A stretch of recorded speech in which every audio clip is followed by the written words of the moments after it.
오늘 우리에게 주실 하나님 말씀 빌립보서 4장 13절 말씀만 보겠습니다. 내게 능력 주신 자 안에서 내가 모든 것을 할 수 있느니라. 고마우신 하나님, 새로운 날 하나님의 말씀을 듣습니다.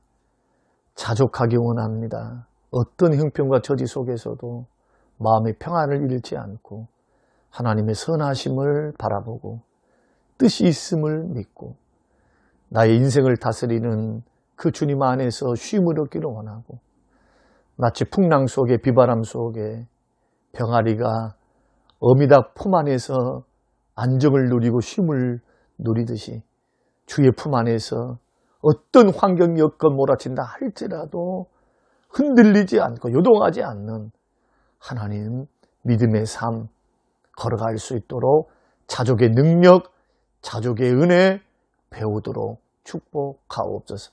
감사드리며 예수님 이름으로 기도합니다. 아멘. 사랑하는 성도 여러분, 지난밤에도 주 안에서 평안하셨습니까? 우리 어제 말씀을 통해서 자족은 하나님 뜻 안에서 기뻐하는 것에 대해서 배웠습니다.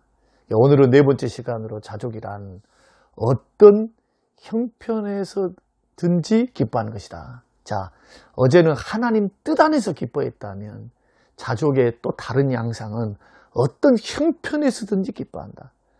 사도 바울의 예를 빌립보에서 나타나는 사도 바울의 예를 통해서 생각해 보면 적어도 자족하는 성도는 세 가지 경우에서 흔들리지 않는다는 것을 알 수가 있는데, 첫째로 어떠한 환난을 당하든지 흔들리지 않습니다. 환난이 크든 적든. 두 번째, 그 환난이 아무리 오래간다 할지라도 흔들리지 않아요. 기간이 길어진다 할지라도 흔들리지 않는다. 세 번째는 그 환난이 어떻게 변하든지, 그치 좋은 방향으로 계속하든지 안 좋은 방향으로 끝난다 할지라도 거기에는 선하신 주의 뜻, 유익을 주시는 하나님의 높고 깊으신 뜻이 있는 줄로 믿고 흔들리지는 않습니다. 자, 여러 가지 어떤 환난 당하든지 흔들리지 않고, 그 환난이 아무리 오래간다 할지라도 요동하지 않습니다. 자족하는 성도. 사도 바울의 예를 통해서 보면은 환경과 사람과 또 물질과 죽음의 위협과 강도의 위협, 이것이 사도 바울의 사명이나 그 믿음을 뺏어갈 수 없었다는 것입니다. 그리고 환난이 어떻게 변하든지 사도 바울은 순교했습니다. 그러나 끝까지 순교의 자리까지 믿음 변하지 않았습니다. 우리는 이것을 살펴보기를 원합니다. 그래서 자족이란 뭐냐? 어떤 형편에서는 기뻐한다. 이것을 조금 쉽게 더 말씀드리면, 자족하는 성도들, 주를 신뢰함으로 주권을 인정함으로 우리가 주의 품 안에서 자족할 줄 아는 성도들은 어떤 형편에서든지 흔들리지 않고 기뻐할 줄 안다. 그렇게 정의를 내릴 수가 있습니다. 자족의 능력은, 그 은혜는 인생 풍랑 가운데서 환난 중에서 더 빛을 발하거든요. 그 세 가지 명제를 제가 말씀드렸습니다. 이것을 한번 풀어서 말씀하시면서 함께 깨닫고 은혜 받는 시간 되기를 원하는데, 첫째로 자족하는 성도들은 어떠한 환난 속에서도 마음과 믿음이 흔들리지 않는다. 소유를 잃어버렸다, 돈을 조금 잃었다, 건강 나빠졌다, 사별의 아픔, 관계의 어려움 있다 할지라도, 교회에서든 시험 들었다 할지라도 변함없이 하나님을 섬기고 하나님께 순종하면서 살 수 있어요. 자족을 배우면, 자족의 능력의 은혜를 받고 살면. 그런데 나는 자녀 문제에 있어서는 나는 자족할 수 없다. 또 돈 문제에 있어서는 나는 도저히 참을 수 없다. 막 흔들리고 요동합니다. 그러면 이게 참된 자족이 아니죠. 그래서 자족할 줄 아는 성도는 자신이 당하는 환난이 어떤 것이든지 하나님께 요동하지 않고 하나님께 순종할 줄 압니다. 뜻 안에서 기뻐할 줄 알고. 그래서 범사에 감사가 가능한 겁니다. 인간의 힘으로 되는 거 아니죠. 자족의 능력을 받아야 되고 은혜를 받아야 됩니다. 자족하던 은혜 가운데 늘 거할 때 이런 역사가 일어난다. 두 번째로, 그 환난이, 어려움이 얼마나 계속되든지 간에 하나님께 순종해요. 변함없이. 방주에 들어간 노아는 어떻게 됐습니까? 하나님께서 방주 밖으로 나오라 할 때까지 기다렸죠. 방주 안에 있어야 했습니다. 욥은 어떻습니까?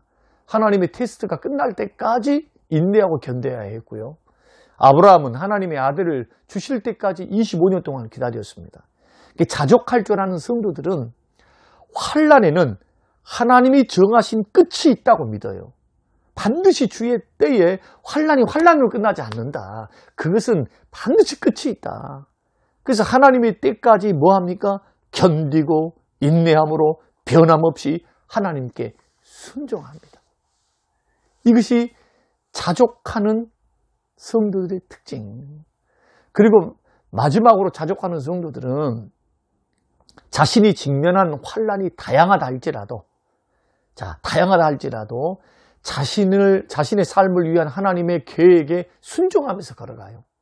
자, 예를 들어서 한 가지 문제가 생기는데 해결되고 나니까 또 다른 한 가지 문제가 생기는 경우, 재수없음 붙어서 이렇게 생각하는 사람이 있죠.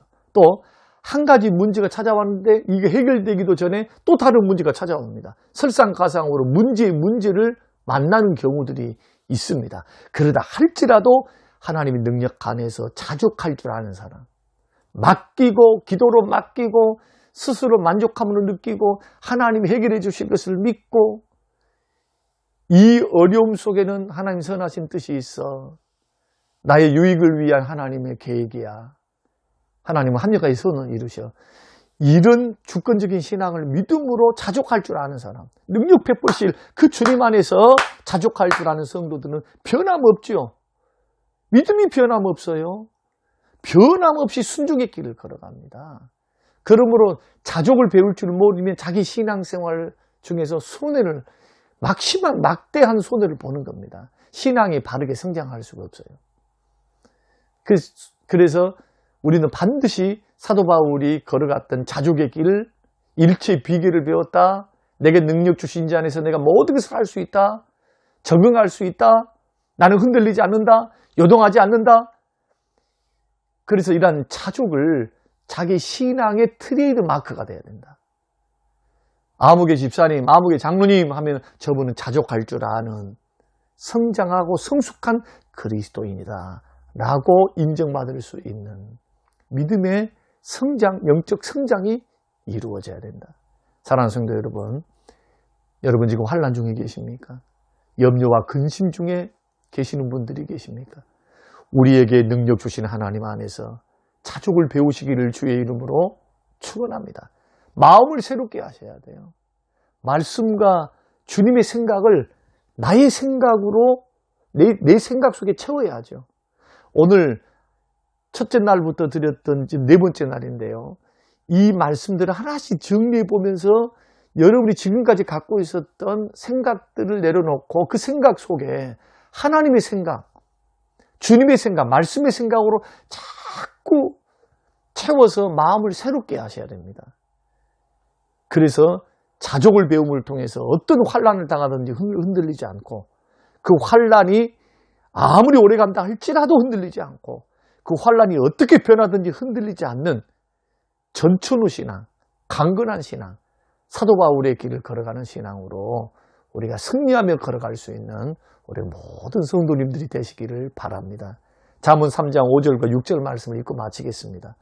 너는 마음을 다하여 여호와를 의뢰하고 내 명철을 의지하지 말라. 너는 범사의 그를 인정하라.